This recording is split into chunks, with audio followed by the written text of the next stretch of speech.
Oh, it started. Welcome to FPL Potato Meat. This is Mushroom Head Potato MHP, and you are. Hokkien me. And this is where we talk about Fantasy Premier League. For this, oops, let me turn off the sound on my phone. For this episode, we will be talking about transfers, team selections, and the game week 6 to come. So first, we will talk about my team. Boom, right here. Game week 6. I have David Raya in goal, home to Leeds. TAA away at Everton. Cancelo away at Aston Villa. Estupinian from Brighton, home to Leicester. Kieran Trippier, home to Crystal Palace. Nico Williams, a very popular pick on FPL Twitter, home to Bournemouth. And in midfield, I've gone with the unorthodox 5-2-3 formation. In the midfield, I have Martinelli away at Man United. Salah, for now, I'm thinking to captain him away at Everton. Mitrovic away at Tottenham. Haaland away at Aston Villa. Jesus away at Man United. And I actually have Saka on the bench. Against away at Man United. He's like the first on my bench. It'll probably be Pereira second on my bench. But yeah, I'm thinking to roll. And if I didn't roll, the only person I think to transfer out would be to transfer out Saka. But if I were to transfer out Saka, then I would have a selection dilemma because I want to play Nico Williams. I think this is his fixture. He's had 11 shots this season already. The guy is going. He's very, very attacking. He seems to be the most attacking player in the Nottingham Forest team, especially, the up top. There's so many strikers. You don't know who's going to start. Lingard just got dropped in the last game. But that might have been for, strategy reasons against Man City. But still, Nico Williams seems the most dangerous. And I want to start him. And so if I were to transfer, it would be Saka out. But I'm thinking to roll so that I have the more powerful two transfer option for game week 7. What do you think of my formation and my, somewhat controversial decision to bench Saka?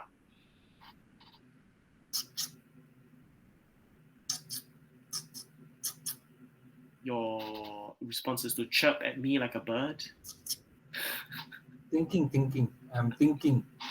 Saka good because if Malaysia sure play. Yep.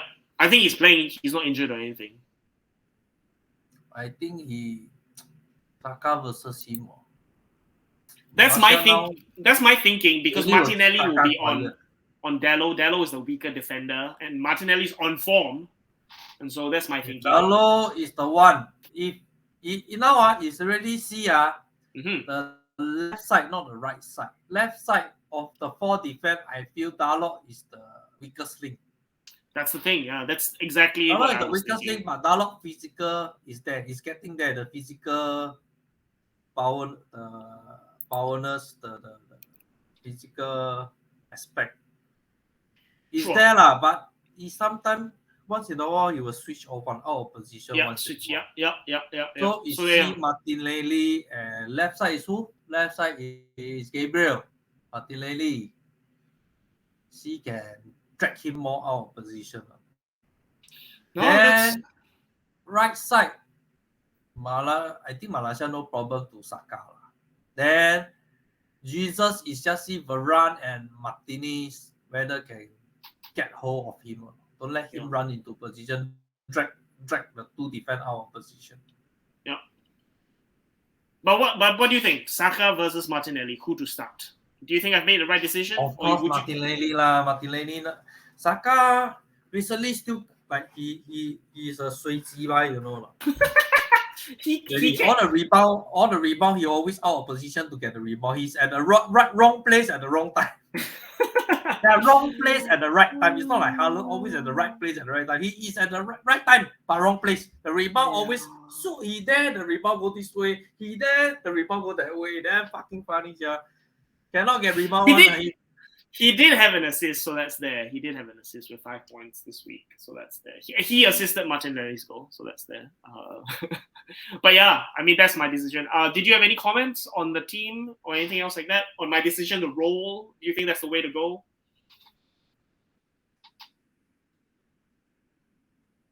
your captain only lah.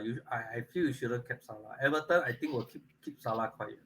You I think think so? their main tactic is keep Salah quiet. Didn't we just talk about how Everton, they don't seem very sort of steady or sturdy at the back? Yeah. So we just talked about that. They will play counter. They will park the bus and counter. Park the bus and counter. Oh yeah. They're at home though. Oh, but you're right. I don't think they can play any other way against Liverpool. You're right. Somehow it's a derby. Yeah, it's a derby, and I mean it's mostly because it's a derby. And I think their main priority is still silence Salah. I mean, then Liverpool might win lah, same lah, become like last 10 minutes or whatever chaos, then score again. But their main priority, I think, park the bus, keep Salah quiet. Yeah, I mean the reason why it's still undecided, but the reason why I'm leaning more towards Salah is because it's a derby, and I think Salah will show up. His average, I don't know what was it. I already told you lah, kept Haaland lah versus Aston Villa. You compare Aston Villa and Everton. Plus that is the derby versus Man City versus Aston Villa. Haaland now is full of confidence. I mean that's the thing, right? If he had been rested, like for example, if he was rested like KDB last game, I would definitely keep Haaland. There's no question. But because there is that lingering doubt for expected minutes for Haaland, that I'm uncertain whether to keep him. Although having said that, even if he plays for 60 minutes, or even if he comes on and is sub for 30 or 20 minutes, there is every chance that he scores a hat-trick in 30 minutes. But he scored a hat-trick. Really, I don't know why, but very confident this particular game, Haaland will start. Okay. How do you because of rotation want to rest player? With very common sense, how do you drop a player that just scored 3 hat-tricks twice in a row? How do you drop him? How do you rest him? For any other manager, I'd agree with you, but because it's Pep, there's no way to know. Still will not, because he now is in growing confidence. He just scored 2 hat-tricks in a row. You still will play him, then you maybe 60 minutes, 62 minutes, you sub Haaland and rest him. Okay. Today if he play Villa, he score 2 goals, 1 goal. Okay, you don't need hat-trick already. You need to have a rest. You take care of him, then you sub him up 60 minutes, 62 minutes. But how do you put him on bench? I mean, cannot lah, really cannot lah. I really in any other way I cannot see him put on bench. Here's another thing. So first Pep said Haaland won't play every 3 games. And then Pep, after the game after his hat-trick against Nottingham Forest, this is what Pep said. A game every 3 days, when you're 22 years old, it's not a problem. So that lends credence to what you're saying. Absolutely. So that's you will rest him early lah. You really want to rest him, but he will start lah. How you stop? Like I said, he's a common sense so red hot form. Then you bench him. You are a manager. You want to break the lucky charm and winning streak of your striker. Cannot be what. Then the whole team start to gel. They start to get used to Haaland way of playing, Haaland system. They get used to Haaland movement already. Then in a row, smooth already in a row. Then now you away game some more. Difficult feature for counter as away game. Difficult feature. Then you take out your most on-form red hot striker. That is fucking brainless, It's like Boko. Impossible lah. I still feel impossible lah, unless he injured or get a slack knock or whatever. I hear you. I hear you, and this game really impossible to rest him. I hear you. If he rests him, I only can say not respect for Pep. Pep is a pig. Well, then I hear you, and I think that's all very logical. But like I said, it's there's a whole there are people out there with equally passionate. Listen to me this time lah, kept Haaland lah, really. We gotta play our own way, right? I'm still undecided, and I'll be undecided. I already say my words. That's your own. Yes, it's your own decision to make. No, but I think it's a very convincing and logical set of arguments. We'll see. Let's move to your team because there's much to talk about for game week 6, Uncle Hokkien Mee's team. So you currently have, let me blow that up for now. You have David Raya in goal, Cancelo away at Aston Villa, TAA away at Everton, Robertson away at Everton as well. Nico Williams, you're starting him too, home to Bournemouth. And in midfield, you have 3. It's a 4-3-3 formation. You have Martinelli away. Oh, you're starting Andres Pereira away, De Bruyne away at Aston Villa, Mitrovic away at Tottenham, Haaland away at Aston Villa, and Jesus away at Man United. Well, you have a lot of players who are away this week. Away. Oops. Look at this. So you have 2 decisions to make. And on the bench, you have Da Silva, and then Rodrigo, who's injured, obviously, and Zinchenko, who is flagged. Now I got 2 choices. Mm-hmm. One is I don't make transfer. I endure with this team, and I roll my next transfer. Oh, wow. So next game, okay, I can sell Rodrigo and Robertson without -4. Okay, wow, okay. So what I would say to that is Rodrigo will only continue to drop in value next week. and I think you don't have the -4 for Robert because you have money in the bank, right? So how much money do you have in the bank? 0.5. 0.5. So Rodrigo's at 6.3. So you can get a midfielder for 6.8. Unless I think you would only roll if you are very, very, very interested in someone like Zaha, or you wanted to upgrade to a Diaz. If that's something that you really wanted to do, then yeah, sure, roll it. But if not, I don't see. I really don't see any 6.5 midfield. So that's where we can talk about right now.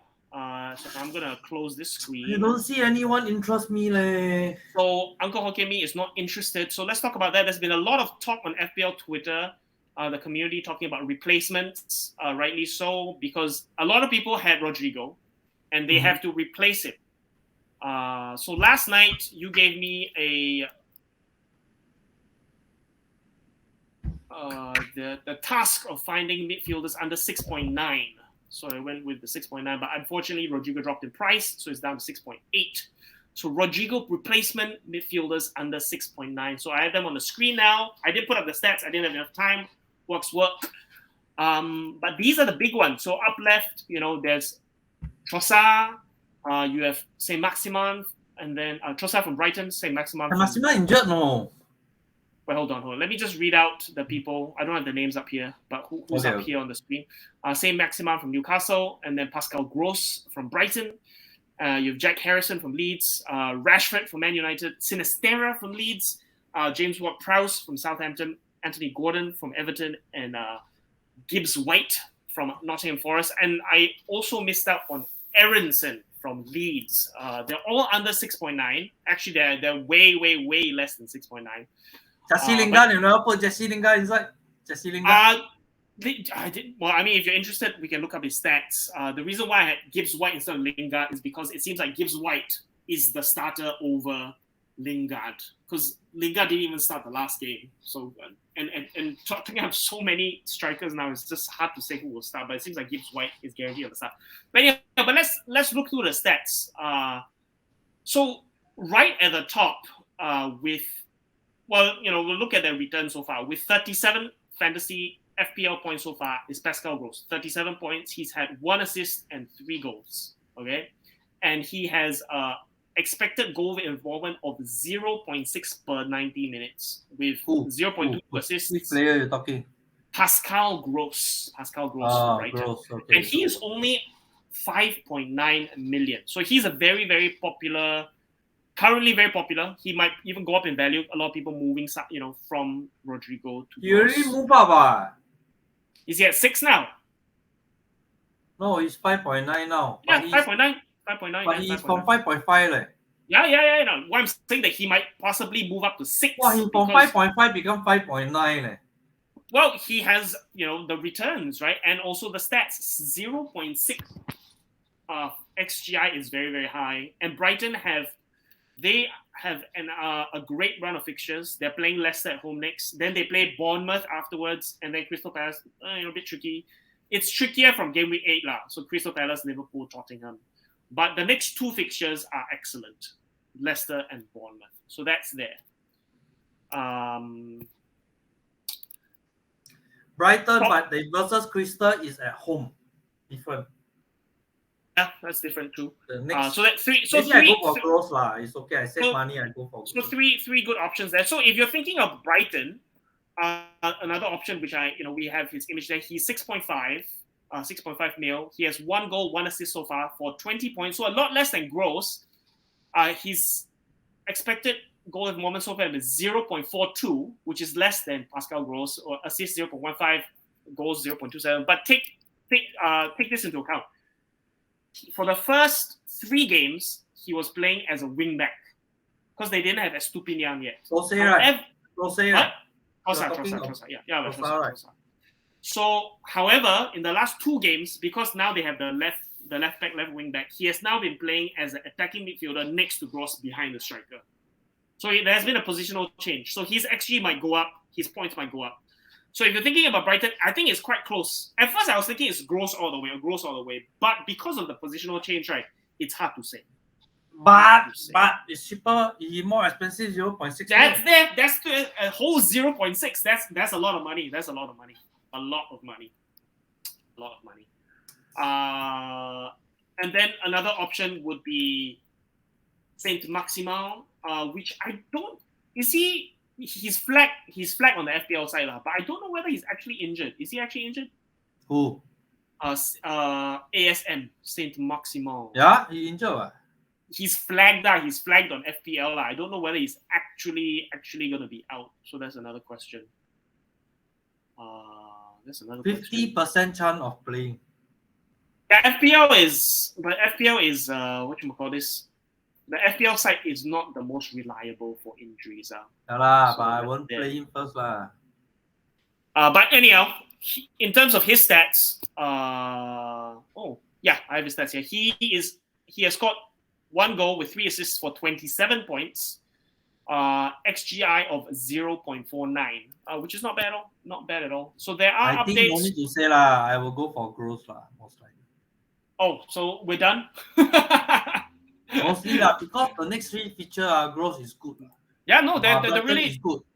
They're really good fixtures. So what? Like this coming one, they versus Leicester. Leicester, they home versus Leicester. I feel confident. Yeah, Leicester's defense are not great. But the other thing, I think ASM is in for a shot because Newcastle's fixtures are just good as well. They have the first. No lah, where got really good? They versus Crystal, they versus West Ham, then they versus. So I was gonna say after. The only GV8 is really the good one GV8. So that's what I was saying. They have good fixtures starting from game week 8. But the other thing is Newcastle, of all the top 6, top 7 teams, that's the best fixture runner. I mean, because we can't really say that Brighton is a top 6, top 7, but Newcastle, I think they're definitely in that conversation now. So Eddie Howe on ASM and Bruno G, he said they are both close. They want serious injuries, but we'll wait and see whether they're available for this weekend. So it's a toss-up. So in this Southampton suddenly performed, but the fixture not that good. Fixture's not as good. So the reason why I put up James Ward-Prowse, just so that we go through all the players that we're talking about here, the reason why I have James Ward-Prowse is just the fact that if you bring him in, you just keep him there. Because he might have a 2-pointer this week, but next week he'll have a 14-pointer with 2 assists and a penalty or something like that. His XGI is not the greatest, but it's never been the greatest. It's never been the greatest. When Bamford come back? Bamford. Before we talk about Leeds assets, I just want to quickly wrap up. He's back. Bamford is back. Yeah. So before we go there, I just want to quickly let you know about if you decided to go JWP for any reason. His midfield partner, Lavia, who just scored in the last game, he has been ruled out for 6 weeks. So that might be a big detriment to Southampton's play. He's been playing very well for Southampton, this 18-year-old. Who? Lavia, the central midfielder for Southampton. So that might change the way Southampton has. So because they've been playing very well the last 2 weeks, but that might change because he's been key for them in the middle of the park. So that might be something different. He scored that goal also. Yeah, that was a beautiful goal. Beautiful. something to take into account to consider. Moving to Leeds assets. So you're right, Bamford is back. I don't know whether he'll last the whole game. So the last game, Gelhardt came in for Rodrigo 35 minutes. And actually at the 75-minute mark, the sub was subbed. Gelhardt was subbed for Bamford because they wanted to give Bamford game time. So I don't know whether Bamford will play the whole game. He might not be, have full match fitness. He might be a sub again. But that does mean that there is potential for Leeds midfielders because Rodrigo's out. The midfielders do have an attacker to support, to assist. And there are three options, really. I put two up only, Harrison and Sinisterra. But Aronson is also an option. All their XGI, is not bad. But Sinisterra seems to be very popular because he looks very, very good. He scored that goal against Everton. And he scored in the EFL Cup before then. And according to most Leeds fans, they were expecting this, actually, even if Rodrigo didn't get injured, that he would become a regular starter because of how impressive he has looked and all that of a player. So that's there. Jack Harrison, however, he probably has the best stats, but the last few games he's not been performing very well. The last game he had terrible corner kicks, just really, really bad corner kicks. Aronson has looked very interesting. He has, a lot of touches in the box. In terms of XGI, Aronson is at 0.32. Harrison is at 0.35. Sinisterra is only at one game, so it's 0.85. It's very high because he just scored that goal. But yeah, it's interesting. A lot of people are actually doing that. They've moved sideways from Rodrigo because Leeds also has very good fixtures. I think they maybe had the second best fixtures after Brighton because they're playing Brentford, then Nottingham Forest, after which they play Manchester United, but then after they also have Aston Villa and Crystal Palace, so that's there. By Rashford also good feature, Man U. But you now keep assist and score, assist or score, assist. So the thing about Man United's fixtures is every 2 games they have a difficult game. So for example, this Sunday they're playing Arsenal, then they have Crystal Palace, Leeds, reasonable. Then after that they're playing Man City. So it's like they don't have a smooth run of fixtures, so that's tricky. Talking cock, same strategy, 0 Man United player. No, I the only one that interests me is Malaysia only. Cheap. Sure. Boys, clean sheet only. Just to go through, this midfielders we have there. Actually, Rashford's stats are looking good. He has expected goal involvement of 0.45, actually, which is pretty good. And a goal and assist so far with 22 points. And to round it up, we have Anthony Gordon from Everton, which I don't think he'll go, of course, Everton being Everton. He has 2 goals, 19 points so far, and expected goal involvement of 0.36. However, he is kind of the talisman for Everton, so that's definitely there. He's kind of... Suddenly, he's finishing better this season also. Yeah, I mean, he's had a lot of shots on target. He's been unlucky not to score before, last 2 games. But he scored, right? He scored the last 2 games, so that's there.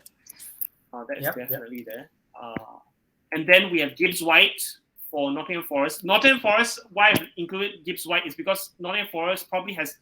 I was wrong. It wasn't Brighton with the best series of fixtures. It's Forest that has the best series of fixtures because they're playing Bournemouth, Leeds, Fulham, Leicester, Aston Villa in the next 5 games. I'm not thinking about a cock thing, What if I'm still unlucky, then I buy Gross, then next week Gross injured again? I don't know about that. That is something that we cannot predict. I buy Zinchenko injured. I buy Rodrigo injured. Well, just to round up the stats for Gibbs White, he has a goal. He hasn't returned with goal or assist so far at all. It's only 8 points. They've had very, very difficult fixtures for us.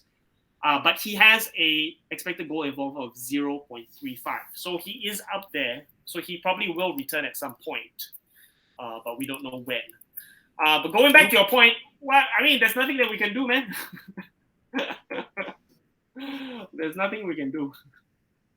If that really happens, I think I must probably go for Gross cheap first. I go for Gross. I go for Gross also a bit cock because if I go for Gross then now I got 0.9. Okay, 0.9. Then next week I sell Robertson. Then I can upgrade my Da Silva to something else, Yeah. No, definitely. So you were asking about Lingard. Lingard's goal involvement is only 0.18.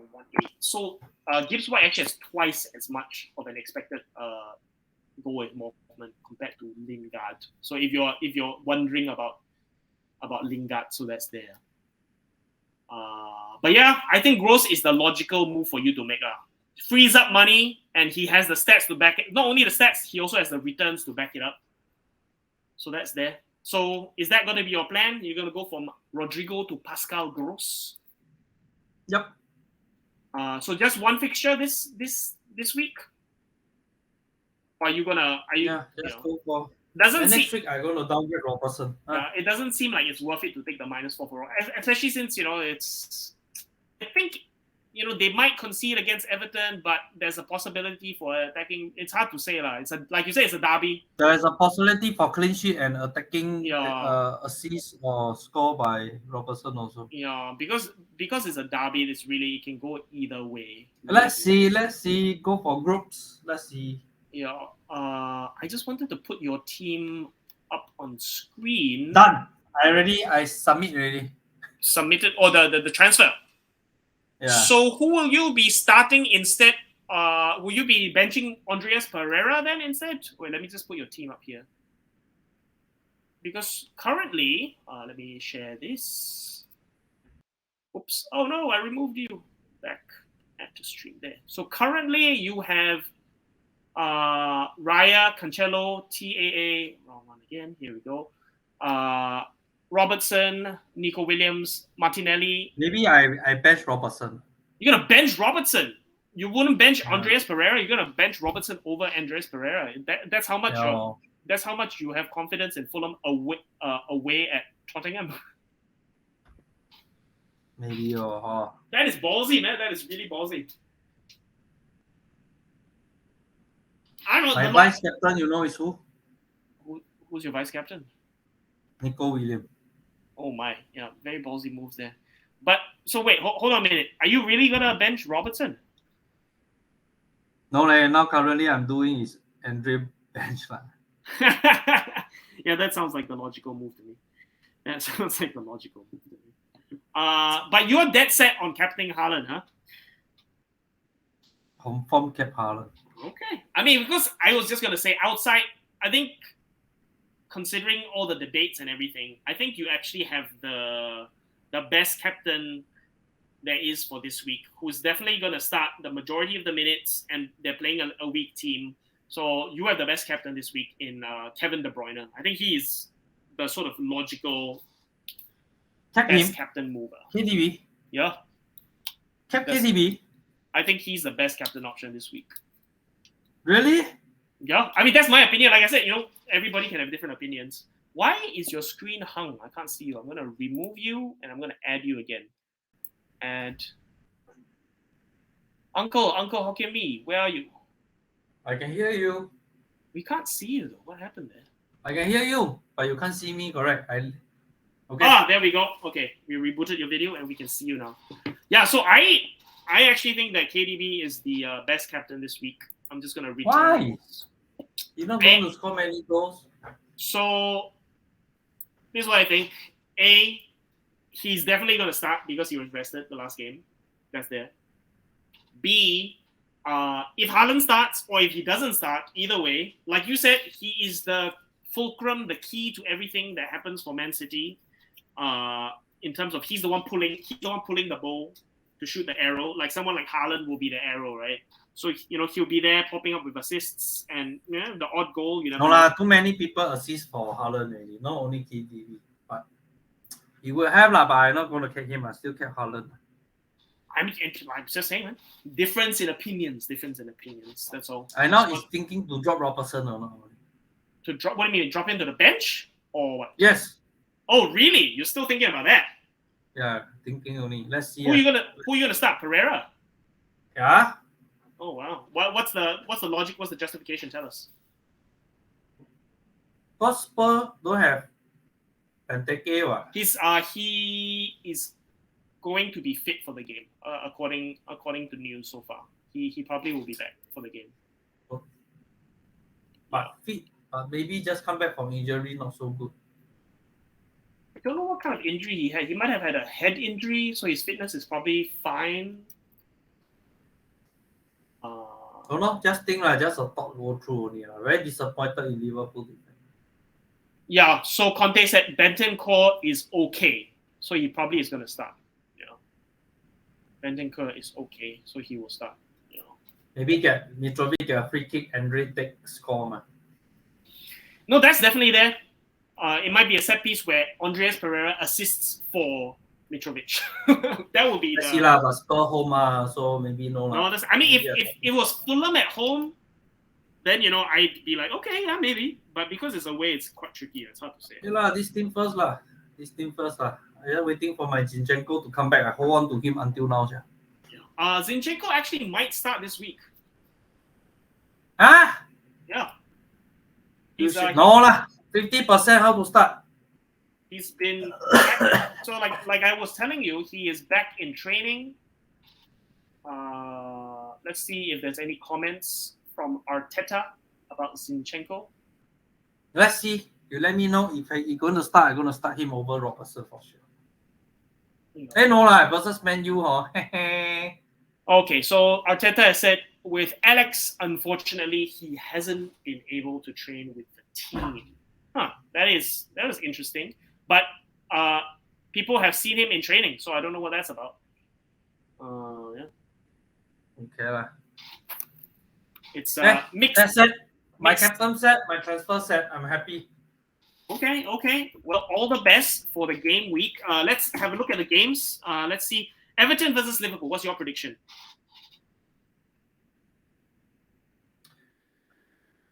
My prediction, 1-1. 1-1. I think it'll be 1-3 to Liverpool. Yeah. I mean, I want it to be that way. Brentford leads. Brentford 2-0. 2-0 for? Brentford. 2-0 for Brentford. Damn. I think. Well, you know what? Yeah, they might miss Rodrigo, and I'm with you there. But I think it might be a 1-0. It'll be harder than that. Chelsea versus West Ham. This is the tasty game of the weekend. 0-2 to West Ham.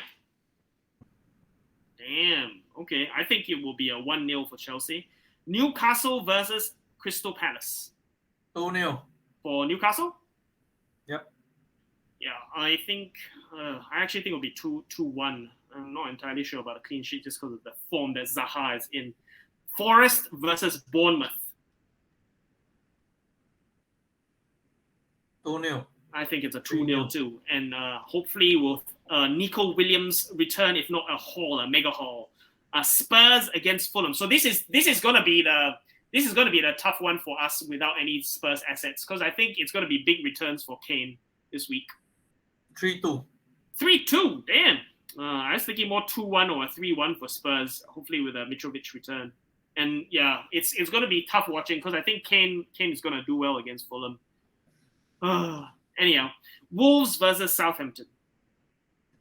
Southampton, an important player injured. Maybe 1-0, 2-0, 2-1. Yeah, I think it maybe be a 2-1 or so, something like that. Yeah, give us one prediction because I'm gonna. Starting from next week, I'm going to map our predictions. So give us what's your definite prediction for this game. 1-0. 1-0, okay. Aston Villa versus Man City.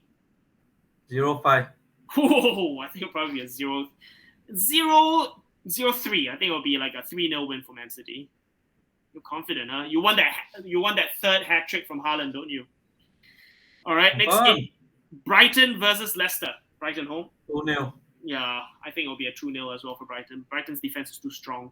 And finally, the game that we'll be interested in watching is Man United versus Arsenal. Man United home.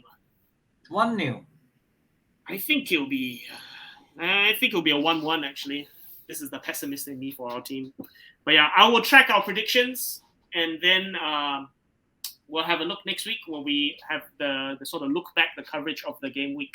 But on that note, all the best for our FPL teams, our respective teams, and for everybody out there. I hope you have a good game week. This is Mushroom Head Potato signing off, and you are Hokkien Me. This is FPL Potato Me. Goodbye. Have a great game week. Goodbye. See you again.